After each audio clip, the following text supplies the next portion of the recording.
नमस्कार साथियों, हमारे ज्योतिष रतन केंद्र चैनल पर आप सभी प्रिय दर्शक गणों का बहुत बहुत हार्दिक स्वागत और अभिनंदन। मैं हूं आचार्य पंडित सर्वदानंद शर्मा और मेरी ओर से भी आप सभी दर्शकों को बहुत बहुत प्यार भरा नमस्कार। साथियों, आज हमारी चर्चा का विषय जन्म कुंडली का वह सबसे रहस्यमयी, अनदेखा और बदनाम त्रिक भाव है, जिसे हम ज्योतिष की भाषा में अष्टम भाव यानी आयु, मृत्यु, गुप्त विद्याओं, अचानक होने वाली घटनाओं और पैतृक संपत्ति का घर कहते हैं। जब कलयुग के सबसे मायावी छायाग्रह ब्रह्म के देवता महाशक्तिशाली राहु देव इस परम गोपनीय और पाताल के समान गहरे घर में आकर बैठ जाते हैं तो पूरे जीवन की दिशा, हमारी मानसिक सोच और हमारे भाग्य का पूरा चक्रव्यूह ही बदल जाता है। साथियों, जब भी लोग सुनते हैं कि उनकी कुंडली के 8वें भाव में राहु बैठे हैं तो उनके मन में एक अजीब सा खौफ और भय बैठ जाता है। लोग अक्सर डर जाते हैं कि अष्टम का राहु अकाल मृत्यु देगा, शरीर को असाध्य रोगों से भर देगा, जीवन को पूरी तरह तहस नहस कर देगा और कंगाल बना देगा। लेकिन साथियों, एक ज्योतिषी होने के नाते और अपने वर्षों के गहन ज्योतिषीय शोध के आधार पर मैं आज आपको इस मंच से बताना चाहता हूं कि 8वें भाव का राहु कोई साधारण स्थिति नहीं है। यह शरीर के लिए घातक नहीं है, बल्कि यह आपके जीवन का सबसे बड़ा इनोवेशन लैब है, जहां से आपके जीवन का सबसे बड़ा रूपांतरण शुरू होता है। राहुदेव जब अष्टम भाव में बैठते हैं तो उनकी भ्रम पैदा करने की और अचानक धन व मन की हानि कराने की क्षमता जितनी कड़क होती है, उससे कई गुना ज्यादा उनके पास आपको एक अगाध खोजी बुद्धि, गूढ़ रहस्यों का ज्ञाता और आध्यात्मिक चेतना में समाधिस्थ करने की जादुई शक्ति भी होती है। आज के इस विशेष वीडियो में हम 8वें भाव के राहु के हर उस छिपे हुए सच को उजागर करेंगे जो आपके बचपन की उथल पुथल, युवावस्था के गहरे बलिदानों, रिश्तों के बदलते मुखौटों, अचानक मिलने वाले धन और आपकी अंतरात्मा की जागृति से जुड़ा हुआ है। चर्चा शुरू करने से पहले एक छोटा सा विनम्र निवेदन आपसे रहेगा कि यदि आपने अभी तक हमारे चैनल को सब्सक्राइब नहीं किया है तो कृपया चैनल को सब्सक्राइब जरूर कर लीजिए और बेल आइकन भी साथ के साथ दबा दी, ताकि हमारे नए वीडियो समय पर आप तक पहुंचते रहें। साथ ही आपको बताना चाहेंगे कि अगर आप किसी भी परेशानी से अपने जीवन में गुजर रहे हैं और अनुभवी ज्योतिषाचार्य से परामर्श लेना चाहते हैं, करना चाहते हैं उनके साथ, तो आप नीचे दिए गए नंबर पर संपर्क करके अपनी या अपने परिजनों की कुंडली दिखा करके अपनी समस्याओं का आसान समाधान प्राप्त कर सकते हैं। तो आइए बिना विलंब किए शुरुआत करते हैं हमारे आज के इस वीडियो की। तो साथियों, सबसे पहले हम बात करते हैं उस शुरुआती जीवन की जो 8वें भाव के राहु जातक को प्रदान करता है। ज्योतिष का एक बहुत ही अद्भुत नियम है कि जब राहु देव अष्टम भाव में विराजते हैं तो जातक का बचपन और शुरुआती जीवन सामान्य बच्चों जैसा बिल्कुल नहीं होता। आपके बचपन में कोई ना कोई ऐसी अजीब या अनपेक्षित परिस्थिति जरूर बनती है जिसके कारण आपके मन के भीतर एक गहरी बेचैनी बचपन से ही घर कर जाती है। आप दुनिया के लिए बहुत ही अलबेले, अलग और अपनी ही धुन में रहने वाले व्यक्ति बन जाते हैं। इस राहु के प्रभाव के कारण आपका स्वभाव ऐसा हो जाता है कि आप किसी भी विषय को ऊपर से छूकर छोड़ना पसंद नहीं करते। आपके भीतर हर बात की तह तक जाने की, उसकी गहराई को नापने की एक स्वाभाविक भूख होती है, चाहे वह पढ़ाई हो, कोई शौक हो या लोगों को समझने की कला हो। आपकी सोच अपनी उम्र से बहुत आगे निकल जाती है। लोग आपसे कहते हैं कि थोड़ा कूल रहा कीजिए, हर बात में इतना दिमाग ना लगाया करें। लेकिन उन लोगों को क्या पता कि अष्टम का राहु जातक की बुद्धि की बनावट ही ऐसी करता है कि उसे छिपी हुई चीजें, रहस्य और गहराई सबसे पहले आकर्षित करती है। तो साथियों, जैसे ही जातक युवावस्था की दहलीज पर कदम रखता है, 8वें भाव का राहु रिश्तों और सामाजिक जुड़ाव के क्षेत्र में अपनी माया दिखाना शुरू कर देता है। अष्टम भाव के राहु जातक को रिश्तों के मामले में एक अत्यंत भावुक और मर मिटने वाला व्यक्तित्व देता है। जब आप किसी से प्रेम करते हैं, किसी से मित्रता करते हैं या परिवार के प्रति कोई जिम्मेदारी निभाते हैं तो आप बहुत गहरा सैक्रिफाइस यानी कि त्याग करने के लिए तैयार रहते हैं। आपकी मानसिकता ऐसी होती है कि सामने वाले के बुलाने पर आप स्वयं चलकर उसके पास जाते हैं, उसके दुखड़े सुनते हैं और पूरी ताकत से उसकी मदद के लिए खड़े हो जाते हैं।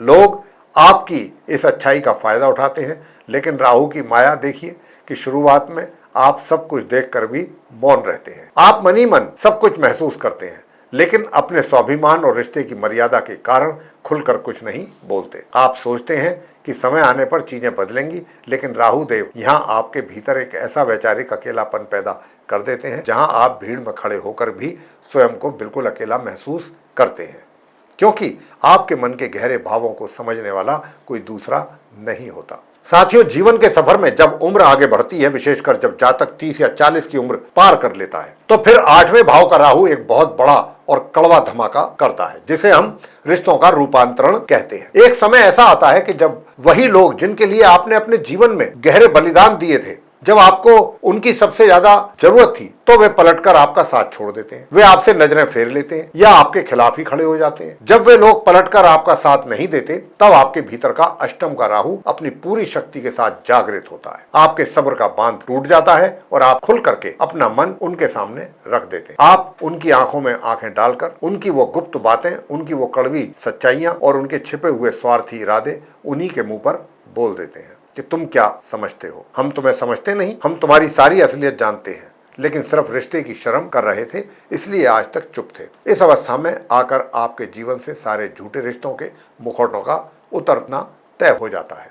दुनिया आपको इस रूप में देखकर हैरान होती है और लोग आपको गलत, झगड़ालू या सनकी समझने लगते हैं, लेकिन वास्तव में यह राहु की वो प्रक्रिया है जो आपको झूठे संसार के भ्रम से बाहर निकालकर आत्मनिर्भर बनाना चाहती है। साथियों, अब हम उस पहलू की तरफ चलेंगे जो आपके करियर और आर्थिक जीवन को सबसे ज्यादा प्रभावित करता है। अष्टम भाव अचानक होने वाली घटनाओं का है, इसीलिए यहाँ बैठा राहु धन के मामले में बहुत ही विस्मयकारी और अनपेक्षित परिणाम देता है। इस राहु का एक बहुत बड़ा अवगुण यह है कि यह जातक से उसके जीवन काल में धन की बहुत बड़ी हानि करवाता है। आप भावनाओं में बहकर या किसी के झूठे झांसे में आकर अपना कमाया हुआ पैसा किसी को दे देते हैं या किसी ऐसी जगह आप निवेश कर देते हैं जहां से वह पैसा कभी लौटकर नहीं आता। आप अपने ही हाथों से अपने धन का नुकसान कर बैठते हैं, लेकिन सिक्के का दूसरा पहलू इससे कहीं ज्यादा जादुई है। जब राहुदेव अष्टम भाव में शुभ स्थिति में होते हैं या जातक अपनी बुद्धि का सही इस्तेमाल करना सीख जाता है, तो यही राहु आपकी झोली में छप्पर फाड़कर गुप्त धन, अचानक मिलने वाली पैतृक संपत्ति, बीमा या शेयर मार्केट के माध्यम से अकूत लक्ष्मी का आगमन करा देते हैं।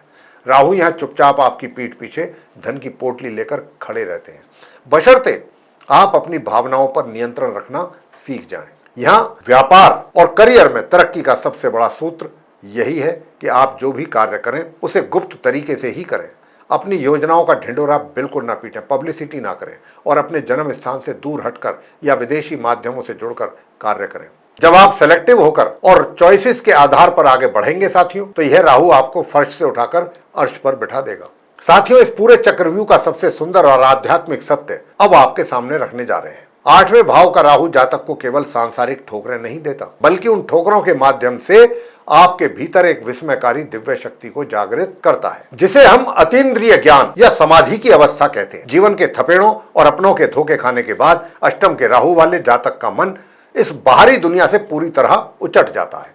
आपके भीतर एक वैराग्य का उदय होता है और आप गहरे अध्यात्म में डूबना शुरू कर देते हैं। राहुदेव आपकी चेतना को पाताल की गहराइयों में ले जाते हैं, जहां आपको पूर्वाभास होने लगता है। आपको आने वाले समय की कड़वी सच्चाइयों का पहले से ही एहसास हो जाता है। आप तंत्र, मंत्र, ज्योतिष, शोध या लेखन के क्षेत्र में बहुत ऊंचे स्तर पर पहुंच जाते हैं। ज्योतिष शास्त्र का यह परम गुप्त रहस्य है कि अष्टम भाव में राहु से ज्यादा आपको कोई भी दूसरा ग्रह समाधिस्थ नहीं कर सकता। यह आपको आत्मिक तौर पर इतना स्थिर और मजबूत बना देता है कि दुनिया की कोई भी उथल पुथल आपकी आंतरिक शांति को भंग ही नहीं कर पाती।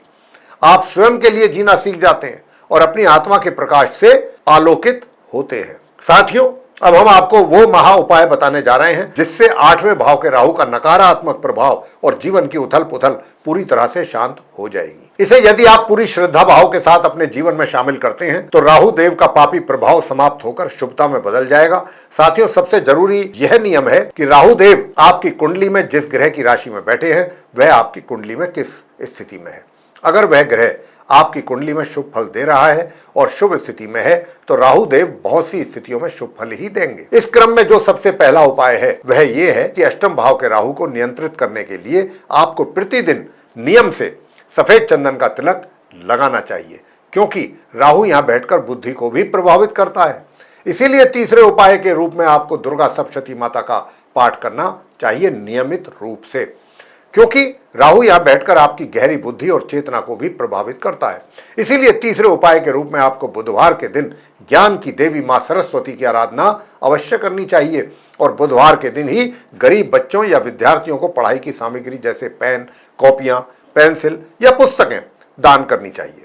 इन सब धार्मिक उपायों के साथ साथ एक चौथा व्यवहारिक उपाय गांठ बांध लीजिएगा कि अपने जीवन के गुप्त रहस्यों, अपनी आर्थिक योजनाओं और अपनी साधना को भूलकर भी किसी तीसरे व्यक्ति या बाहर के लोगों के सामने बिल्कुल साझा ना करें, बल्कि जो भी संतुलन आपको बनाना है उसे बाहरी दुनिया के शोर से दूर रह करके अपने भीतर यानी कि अपनी ही कुशाग्र बुद्धि से बनाना होगा। तो साथियों, क्या आपकी या आपके परिवार के किसी सदस्य की कुंडली के भी 8वें भाव में राहु देव विराजमान है? आपके जीवन में इसके क्या अनुभव रहे हैं, हमें आप नीचे कमेंट बॉक्स में जरूर बताइएगा। अगर यह जानकारी आपको लाभकारी लगती है तो वीडियो को लाइक करें साथियों, और अपने मित्रों के साथ अधिक से अधिक मात्रा में शेयर भी जरूर करें। ऐसी ही कुछ और अन्य ज्योतिषीय जानकारियों के लिए आप हमारे चैनल ज्योतिष रतन केंद्र को सब्सक्राइब कर लें और बेल आइकन भी साथ ही साथ दबा दें। और जैसा कि हमने शुरू में भी आपसे ये कहा था कि अगर आप अपने जीवन में कर रहे हैं किसी परेशानी का सामना और अनुभवी ज्योतिषाचार्य से परामर्श लेना चाहते हैं तो नीचे दिए गए नंबर्स पर संपर्क करके अपनी या अपने परिजनों की कुंडली दिखाकर अपनी समस्याओं का आसान समाधान प्राप्त कर सकते हैं। तो इसी के साथ अब हम इस कार्यक्रम को समाप्त करेंगे और अपने मित्रों से लेंगे इजाजत। आप सभी का सहृदय बहुत बहुत धन्यवाद। जय माता दी।